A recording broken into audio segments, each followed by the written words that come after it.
एक छोटी सी कहानी। ये कहानी एक लड़के की 24 साल का लड़का जो सेठ के यहाँ पर नौकरी करता था। उसके माँ बाप इस दुनिया में नहीं थे। जिंदगी बड़ी परेशानी में चल रही थी। वो जाता था, रोजाना पैसे कमा करके घर आता था, खाना बनाता था, खाता था, सो जाता था। एक दिन उसने देखा कि एक बूढ़ा फकीर अपनी पीठ पर 3 ठेले लेके एक शहर से दूसरे शहर की ओर जा रहा था। वह काफी बूढ़े भी थे और काफी देर से वह यूं ही सफर कर रहे थे और आखिरकार कुछ दूर और सफर करने के बाद वह चलते चलते थक कर एक पेड़ के नीचे बैठ गए। तभी उनकी नजर एक नौजवान युवक पर पड़ी जो उसी रास्ते से जा रहा था और वह भी उसी दिशा में जा रहा था जिस दिशा में उन बूढ़े फकीर को जाना था। तभी वह लड़का उन बूढ़े फकीर के पास में जा रहा था जिस दिशा में उन बूढ़े फकीर को जाना था। तभी वह लड़का उन बूढ़े फकीर के पास से होकर गुजरा। इस पर वह फकीर उस लड़के से कहते हैं, सुनो बेटा, क्या तुम मेरी थोड़ी सी मदद कर सकते हो? ये ठेला बहुत भारी है और मैं बूढ़ा हो चुका हूँ। मैं ज्यादा समय तक इनका बोझ नहीं उठा सकता और मैं बहुत थक भी चुका हूँ।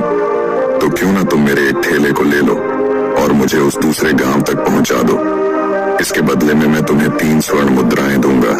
वह लड़का उन फकीर की सारी बातें सुनता है और उन फकीर से कहता है, कोई बात नहीं बाबा, मैं आपकी मदद करने के लिए तैयार हूँ। कहिए आपको कहाँ जाना है? ऐसा कहकर उस लड़के ने उन फकीर का एक ठेला उठा लिया और अपने कंधे पर ले लिया।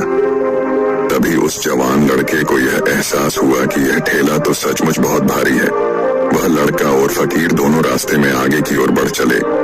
कुछ दूर आगे चलने के बाद देखते ही देखते वह गांव खत्म होने लगा और अब एक सुनसान रास्ता आगे की ओर जा रहा था। वे दोनों अपने मार्ग में मस्त होकर आगे की ओर बढ़ रहे थे। जब भीड़ से पूरी तरह से अलग हो गए तो वह लड़का उन फकीर से कहता है, बाबा, इस ठेले में आखिर ऐसा क्या रखा है जो ये ठेला इतनी वजन है? इस पर वह फकीर आदमी उस लड़के को जवाब देते हुए कहते हैं, कुछ नहीं बेटा, बस इसमें तांबे के कुछ सिक्के भरे हुए हैं, इसी कारण ये ठेले में बहुत वजन है। उन फकीर की यह बात सुनकर वह लड़का मन ही मन सोचने लगा, लगता है ये बाबा जरूर कोई व्यापारी है, तभी तो इतने सारे तांबे के सिक्के लेकर चल रहे हैं। और फिर तभी उसके मन में एक ख्याल आया कि मुझे क्या करना है। मुझे तो खाली ये ठेला दूसरे गांव तक पहुंचा है, बस इतना ही। जैसे ही उसके मन में यह ख्याल आया, उसने तांबे के सिक्कों का वह ख्याल मन से निकाल दिया और अपनी धुन में मस्त होकर वह आगे की ओर चलने लगा। चलते चलते कुछ और समय बीता और वे दोनों एक नदी के किनारे जा पहुंचे। वह लड़का हट्टा कट्टा था और काफी चुस्त और तंदुरुस्त भी था, इसलिए वह बिना सोचे समझे उस नदी में उतर जाता है। किंतु वह फकीर अब भी किनारे पर ही खड़े थे। इस पर वह लड़का उन फकीर से कहता है, क्या हुआ बाबा, चलिए आइए, हमें यह नदी पार करनी होगी, तभी तो हम उस गांव तक पहुंच पाएंगे। इस पर वह फकीर उस लड़के से कहते हैं, मैं जानता हूं बेटा कि हमें यह नदी पार करनी ही होगी, लेकिन जैसा कि तुम जानते हो मैं अब बूढ़ा हो चुका हूं और 2-2 ठेले लेकर मैं यह नदी पार नहीं कर सकता। कहीं मेरा पांव फिसल गया तो क्या होगा? क्या तुम मेरी एक और गठरी ले सकते हो? मैं तुम्हें इसके बदले भी 3 स्वर्ण मुद्राएं दूंगा। इस पर वह लड़का मुस्कुराते हुए उन फकीर से कहता है, बाबा, आप मुझे शर्मिंदा कर रहे हैं। यदि आप मुझे स्वर्ण मुद्राएं ना भी दें तो भी मैं आपका कार्य अवश्य करूंगा। मैं आपको उस दूसरे गांव तक जरूर पहुंचाऊंगा। इस पर वो फकीर मुस्कुराते हुए उस लड़के से कहते हैं, बेटा, तुम तो बड़े ही भले इंसान लगते हो। इतना कहकर उन्होंने वह दूसरी गठरी भी उस लड़के को थमा दी। उस लड़के ने जब वह दूसरी गठरी अपने कंधे पर रखी तो वह गठरी भी उसे बहुत ज्यादा भारी लगी, लेकिन उसने वहां पर कुछ नहीं कहा। जैसे तैसे उन दोनों ने नदी पार की। नदी पार करने के बाद बातों बातों में ही उस लड़के ने उन फकीर से कहा, बाबा, आखिर इस दूसरी गठरी में क्या है? ये गठरी भी बहुत वजन है। इस पर वह फकीर उस लड़के को जवाब देते हुए कहते हैं, बेटा, आखिर इस दूसरी गठरी में क्या है? ये गठरी भी बहुत वजन है। इस पर वह फकीर उस लड़के को जवाब देते हुए कहते हैं, बेटा, इसमें चांदी के सिक्के हैं, इसी कारण यह गठरी भी बहुत वजन है। उन फकीर की यह सारी बातें सुनकर अब उस लड़के का दिमाग तेजी से काम करने लगा था। वह यह सोच रहा था कि एक ठेले में तांबे के सिक्के हैं और दूसरी में चांदी के। ऐसा प्रतीत होता है मानो यह फकीर बाबा कहीं दूर से आ रहे हैं और सारी जमीन जायदाद बेचकर ये सारे सिक्के इकट्ठे किए हैं, तभी तो वह इतना धन लेकर चल रहे हैं। लेकिन वह लड़का उन फकीर से कुछ नहीं कहता और वे दोनों चुपचाप मार्ग में आगे की ओर बढ़ते चले जाते हैं।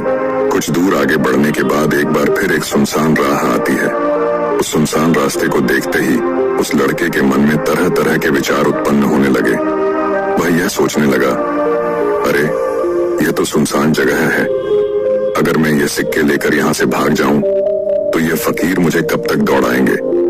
मुझे नहीं लगता कि मुझे कभी पकड़ पाएंगे और यहाँ पर कोई है भी नहीं जो इनकी मदद कर पाए। और वैसे भी ये बहुत सारे सिक्के हैं, मैं इनसे एक अच्छी दुकान खरीद सकता हूँ, अपना नया व्यापार शुरू कर सकता हूँ।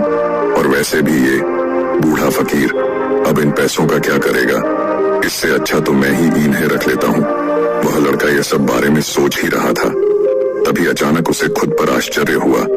अरे मैं यह क्या सोच रहा हूँ, ये फकीर बाबा न जाने कहां से आ रहे हैं और क्या खोज करके इन्होंने इतने सारे पैसे इकट्ठा किए होंगे।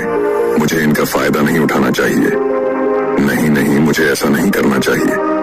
उसने कुछ देर के लिए तो अपने मन के विचारों को काबू कर लिया, लेकिन कुछ देर बाद उसके मन के विचार उस पर देखते ही देखते हावी होने लगे। वह लड़का 2 ठेले लेकर उन फकीर के पीछे पीछे चल रहा था और कुछ दूर आगे चलने के बाद एक पहाड़ी आई।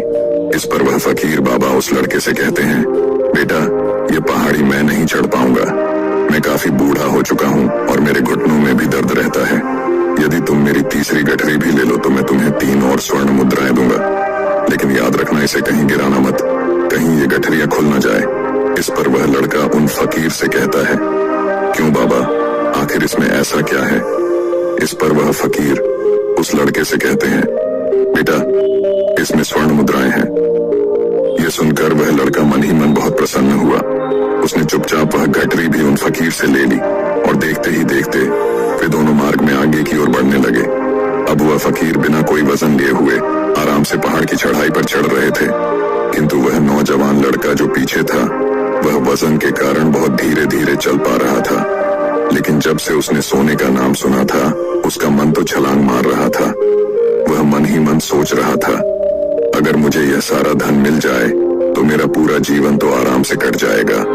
वैसे भी यह बाबा तो बूढ़े हो चुके हैं, भला इन्हें इतने पैसों की क्या जरूरत है, इनका जीवन तो वैसे भी कट चुका है।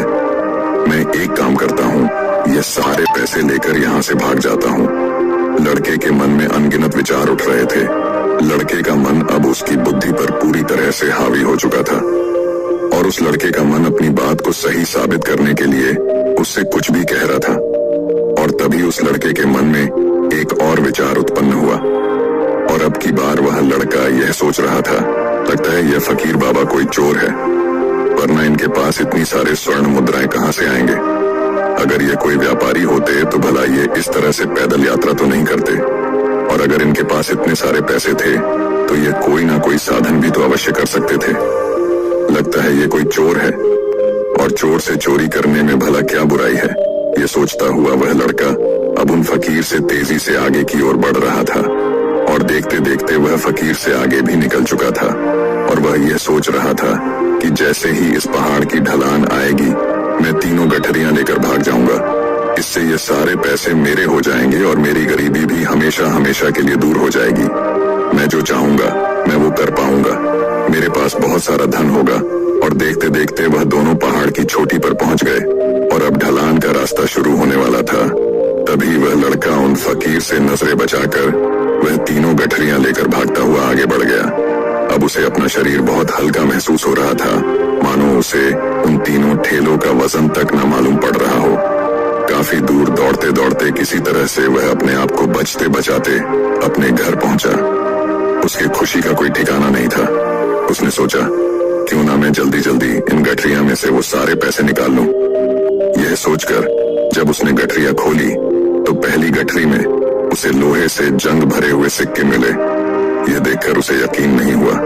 इस पर उसने फटाफट दूसरी गठरी भी खोल डाली, उसमें भी उसे लोहे के जंग लगे हुए सिक्के ही निकले। यह सब देखकर वह लड़का बड़ा हैरान था। आखिर यह सब क्या हो रहा है? उन फकीर ने तो मुझसे और ही कुछ कहा था। अब उसने वह सोने वाली गठरी खोली और उसमें भी लोहे के जंग लगे हुए सिक्के ही निकले। यह देखकर वो लड़का बड़ा उसने सोचा, उन फकीर ने मुझसे झूठ क्यों कहा? उन्होंने मुझसे ऐसा क्यों कहा कि एक में तांबे के सिक्के हैं, एक में चांदी के और तीसरे में स्वर्ण मुद्राएं हैं? वह यह सब सोच ही रहा था कि तभी उसकी नजर उस थैले में पड़े एक पत्र पर पड़ी। उसने वह पत्र उठाया और उस पत्र में लिखा था, एक में तांबे के सिक्के हैं, एक में चांदी के और तीसरे में स्वर्ण मुद्राएं हैं। वह यह सब सोच ही रहा था कि तभी उसकी नजर उस थैले में पड़े एक पत्र पर पड़ी। उसने वह पत्र उठाया और उस पत्र में लिखा था। इसके आगे क्या हो जानने के लिए कमेंट में बताइए कि आपको दूसरा चैप्टर देखना है कि नहीं।